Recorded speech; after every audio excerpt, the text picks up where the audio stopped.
آپ نے دلیل کے طور پہ بنی اسرائیل کا ایک واقعہ لکھا۔ آپ فرماتے ہیں بنی اسرائیل کے اندر ایک شخص تھا جو پہاڑ کی چوٹی پہ عبادت کرتا تھا۔ لوگ اوپر چڑھ کے ملنے کے لیے آتے تھے۔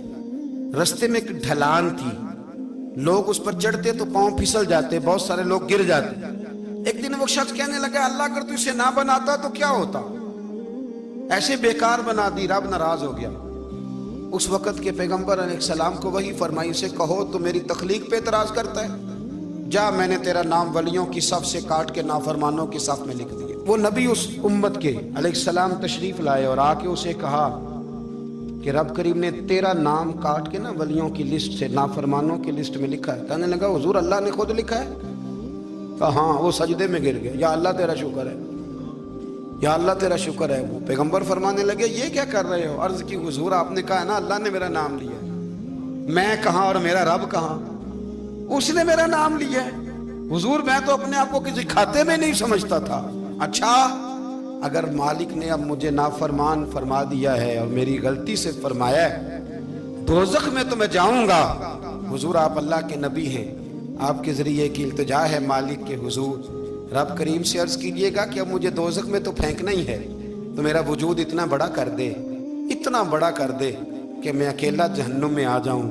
میرا دل نہیں کرتا اللہ کا کوئی اور بندہ دوزخ میں جائے، میں چاہتا ہوں اتنے پیارے پیارے مخلوق پیدا کیے اس نے، کوئی جلے نہ، کوئی دوزخ میں جلے نہ، مجھے بڑا کر کے نہ اکیلا بھر دے میرے وجود کو، میں اکیلا جلوں گا۔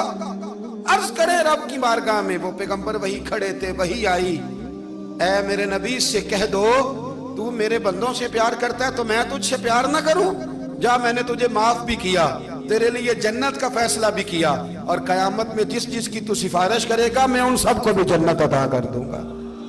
داتا صاحب کہتے ہیں اگر تو آسانی چاہتا ہے کہ اللہ جلدی راضی ہو تو کسی کا بھلا کرنے کی کوشش کر، کسی کو نفع دینے کی کوشش کر کہ اللہ کی مخلوق سے کوئی پیار ہو جائے، کسی کو تسلی دے، کسی سے محبت کر، کسی کے ساتھ تو خیر والا معاملہ کر، رب کریم تیرے لیے آسانیاں کرے گا۔ سالوں بیت گئے، میں نے کہا 1000 سال ہو گئے ان کے وصال کو کم و بیش، کتنے جی؟ 200-300 سال کے بعد لوگ بھول جاتے ہیں۔ بہت سارے ایسے درباروں پہ جانے کا موقع ملا کہ لوگ کہتے ہیں پتہ نہیں بزرگ کون تھے، لیکن یہاں مزار ہے ان کا۔ 1000 سال بیت گئے، 1000 سال۔